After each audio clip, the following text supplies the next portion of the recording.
Essa é mais uma edição do Desenrola FESP. Meu nome é Rui Tavares Maluf, eu sou cientista político e sou professor da Fundação Escola de Sociologia e Política de São Paulo. Nesta sessão de hoje, eu vou tratar com vocês a respeito da renovação política nas eleições de 2018. Bom, em primeiro lugar, nós deveríamos nos perguntar: a renovação política é uma expectativa da sociedade? É um desejo dela? No que consistiria essa renovação política?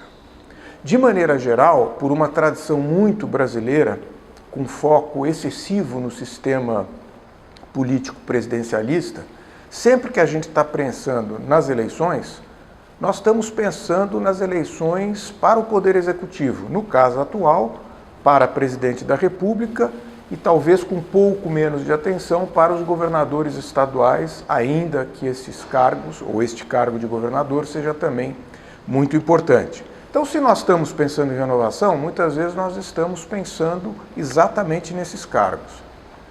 Porém, o sistema político, numa sociedade democrática, depende muito do poder legislativo, ou seja, no caso das eleições de 2018, no Congresso Nacional e também das Assembleias Legislativas.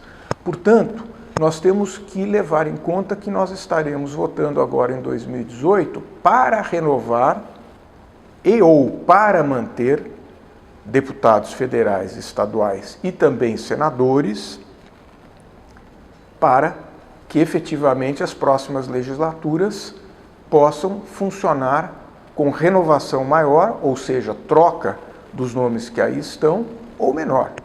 Então eu gostaria de chamar a atenção e destacar o seguinte: há uma visão um pouco simplificada sobre a necessidade de substituir aqueles que aí estão. Por que eu digo que é um pouco simplificada? Porque, de maneira geral, você não constrói, não forma lideranças da noite para o dia. Você precisa, rigorosamente, de um grau de conhecimento mais ou menos grande e disseminado daqueles que estão aí, deputados federais, deputados estaduais, eventualmente até algumas figuras do executivo que venham a buscar a reeleição. Claro que quando nós estamos pensando em renovação, isso se deve, muitas vezes, pela combinação de uma insatisfação profunda por tudo aquilo que se encontra aí, ou por algumas coisas do que estão sendo feitas, e também porque nós sabemos que é da própria democracia a importância da alternância e da rotatividade no poder. Bom, então, se eu pudesse resumir um pouco essa ideia de renovação, eu diria que para uma democracia, o bom é que a gente conseguisse ter um pouco das duas coisas, ou seja, a manutenção de determinadas lideranças, bem como a renovação, a troca, a alternância. E isso no Congresso Nacional é muito mais factível.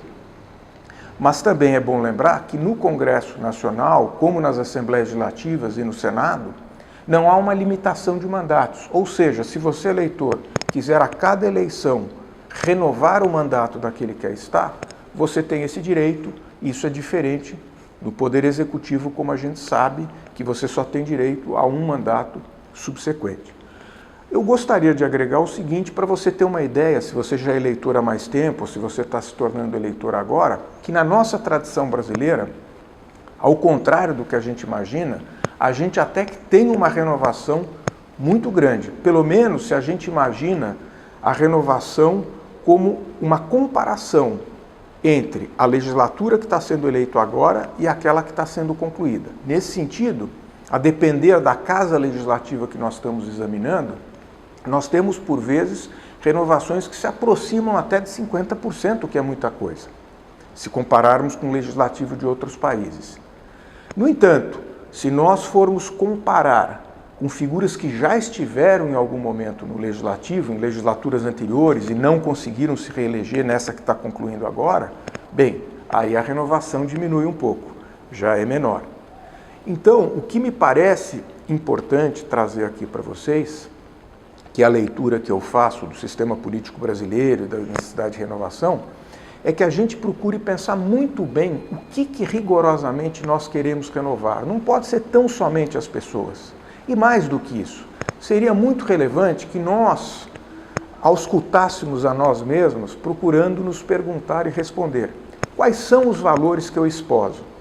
E dentro desses valores, procurar alinhá-lo com as ofertas que estão aí das candidaturas.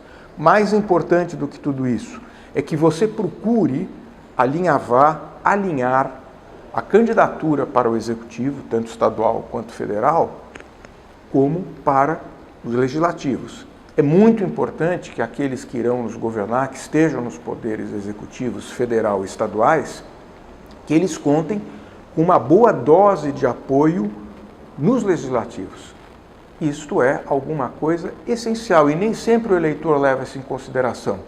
Ele muitas vezes vota em fulano ou cicrana A para o poder executivo e não se dá conta que acaba escolhendo alguém para o legislativo que não tem o mesmo tipo de proposta, que muitas vezes até se encontra num partido que virá fazer oposição a esse que está sendo eleito. Então esteja muito atento a isso. Isso é muito importante para que o próprio processo democrático funcione a contento, funcione bem e procure rigorosamente representar suas aspirações. Bem, e aí acho que vai também um outro comentário dessa questão da renovação.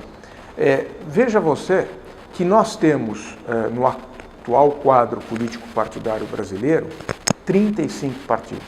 Né? Todos eles praticamente estão disputando o seu voto.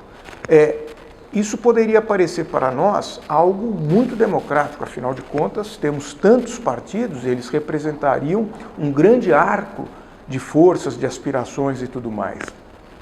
Porém, não é bem esse o caso, porque o que nós temos muitas vezes é mais do mesmo. Então, não é tanto a quantidade de partidos que rigorosamente expressa a vitalidade de uma democracia, que expressa a possibilidade de renovação quando ela se faz necessária, mas é rigorosamente o seu programa e, mais do que isso, né, a coerência na conduta daqueles que dizem espousar esse ou aquele programa.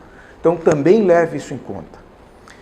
Outra coisa, nesta ideia de renovação, é muito importante que você esteja atento para que toda e qualquer proposta, seja de um candidato a cargo legislativo ou executivo, venha escorada numa proposta de como isso será viável, como que aquela bandeira será possível de ser feita na área da saúde, na área da educação, na área de transportes, nos mais diferentes assuntos.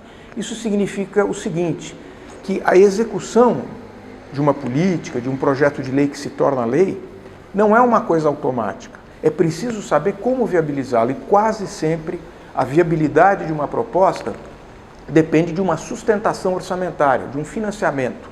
Então é muito importante saber de onde sai o dinheiro, sobretudo quando a gente aprende que o dinheiro público não é muito diferente do que o dinheiro da gente, do orçamento pessoal, né? Ele também tem um limite e esse limite precisa ser respeitado para que justamente as políticas públicas sejam execuíveis.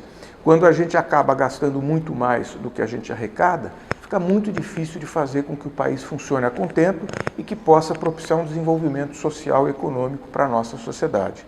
Então a renovação, o assunto renovação é da maior importância, mas não vamos simplificá-lo imaginando que simplesmente trocar as pessoas fará com que de fato a renovação que eventualmente vier seja bem-vinda. Por vezes é importante também manter determinadas figuras que aí estão porque estão fazendo um trabalho a contento. E gostaria de exortá-los, convidá-los a que continuassem seguindo a nossa página no YouTube. O Desenrola São Paulo tem sempre temas muito do momento, muito ricos e interessantes, e acreditamos que com sua participação poderemos oferecer algo de muito útil para vocês e quem sabe vocês também nos tragam assuntos e matérias relevantes para que possamos tratar num futuro muito breve. Eu agradeço a sua atenção. Muito obrigado.